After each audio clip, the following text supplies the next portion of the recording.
And Poison Ivy and Lux Interior are here for tonight's edition of Collector's Choice.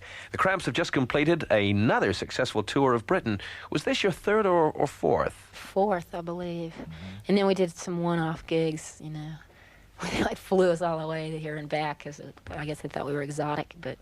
yeah, well, just about a year ago, we flew here for one date. We went 10 hours on a plane from Los Angeles and then a 6-hour drive, and we jumped on stage, played, came off stage, took a shower, drove 6 hours, and then flew 10 hours back to L.A.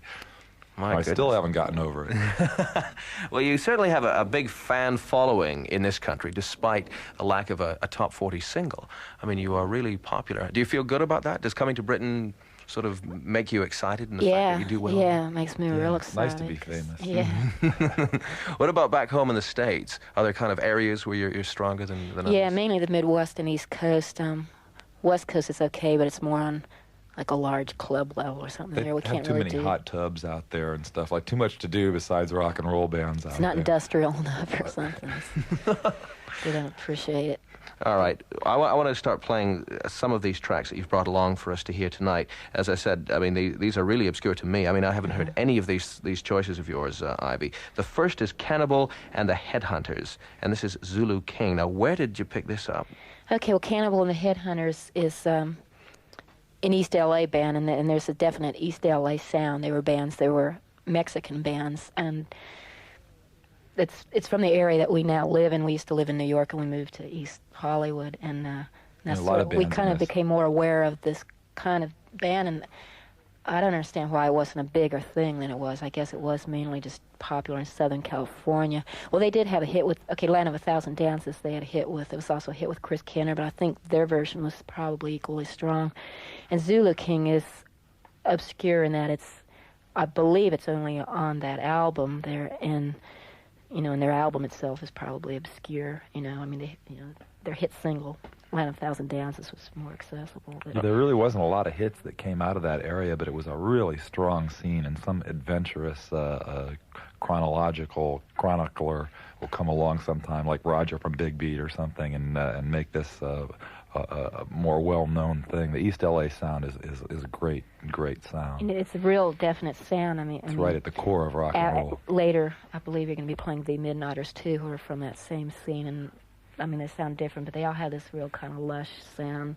I mean, it's real hard driving, but it was real, I think they're really a lot of stuff influenced by, like, the Righteous Brothers and that kind of... Oh, yeah? Skin-tight clothes, beehive hairdos, wild Watusi dances, and right there at the core of hell. What year would this have come from? Real early 60s, from early 60 to 63, something like that, before the British invasion of America. The sound of East L.A., then, from Cannibal and the Headhunters, the first of Ivy's choices tonight. This is Zulu King.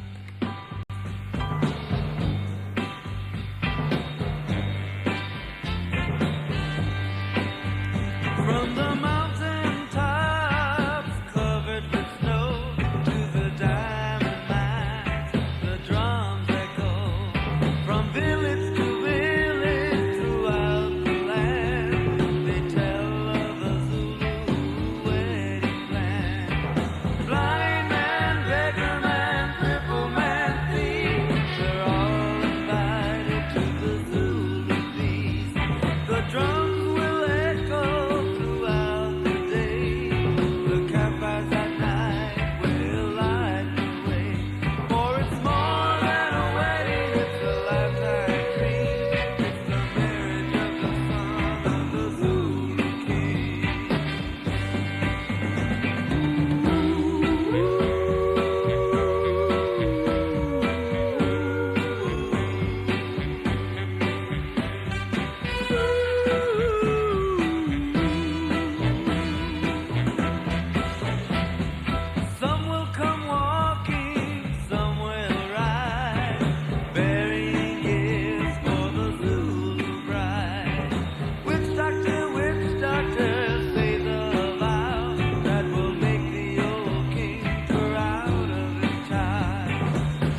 Cannibal and the Headhunters, that's Zulu King, and the first of Ivy of the Cramps choices on tonight's Collector's Choice. Do you remember the first record you ever bought, Ivy, or the first record anyone ever gave you? I think it was Purple People Eater, because I think it was kind of common. I step up from Kitty records. The next thing was like popular records that kiddies could dig, and I remember like digging like Witch Doctor and Purple People Eater. I don't know like what order. I also remember a frightening record. One of the first records I remember having, because I think the first records I had my brother gave me, and it was Johnny Horton's Battle of New Orleans. Oh yeah, which is about running off the British. You wouldn't like that over here. We don't want to talk about that one. And what was the first record or first music you listened to that excited you enough to inspire you really to become a performer and writer in your own? Probably those records.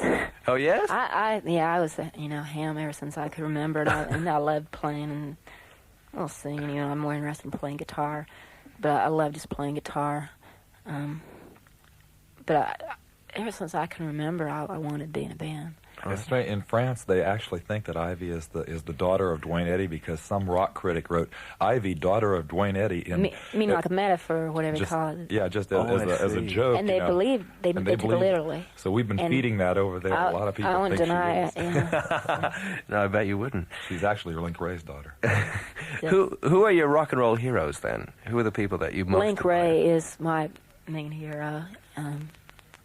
Because I think he's really overlooked, too. The first progressive rock guitarist. Like, I love Chuck Berry, but it seems like so many bands, mainly just stick to, like, Chuck Berry, and there are, like, so many other hardcore rock and roll guitar influences. They're kind of overlooked, and Link Wray was so distinctive and so innovative, and he had such a stance, he just had this really simple stance. He was the first one to demolish music. Yeah, he discovered the fuzz sound by playing through blown speakers. Right. Now, Lex said that with a smile. This aspect of rock and roll is something that you enjoy, sort of like breaking down sort of the barriers and taking the octaves apart and what have you, I guess.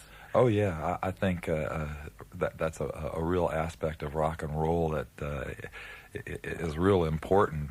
Destruction, violence, all the kind of things that parents are afraid of, a lesson for teenagers and a warning for adults. Well, that's a menacing sort of appeal. Yeah. All right. This is an interesting one. This is a B-side you've chosen from The Midnighters. And when asked if this was a spelling mistake, shouldn't it be The Midnighters, Ivy said, no, there is significance in the double E in the. Now, what is the significance? Well, many East L.A. bands had that double E, and I think it was, for instance, if you find any record where they're called The, and, like there was The Impalas and The Emeralds and The whatever, you can be assured that that's an East L.A. band when you see THEE on there. And I think it's a significance, just like, these bands are so closely related to gangs, because, they're like all Mexican bands, and they're very closely related to Mexican gangs, who also have the in their names. And there are still bands there where we live in East LA now, and there's still bands there now that play music that's really similar to this. It's really pounding dance music. I think it was just like a classy touch calling it the, because they were very classy, just like the cars are the classiest cars you ever saw, like lowrider, because this was like real lowrider culture, and all their cars jump up and down. They have hydraulic systems that push them up 4 feet up in the air like and then jumping back down beans. to the ground. Yeah. All right, from The Midnighters, this is Jump, Jive, and Harmonize.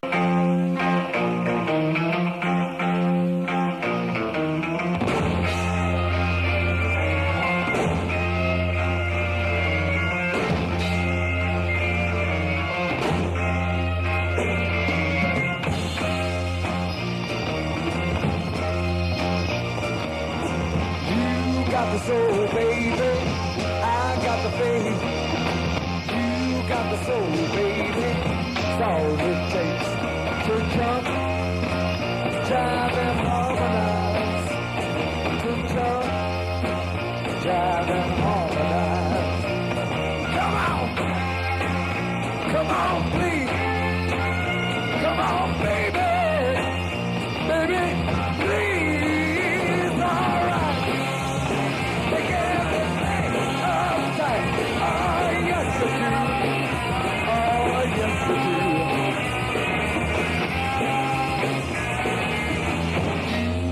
Soul, baby, I got the power.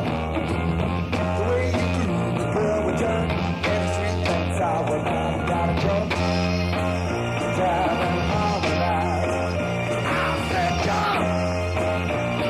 get home.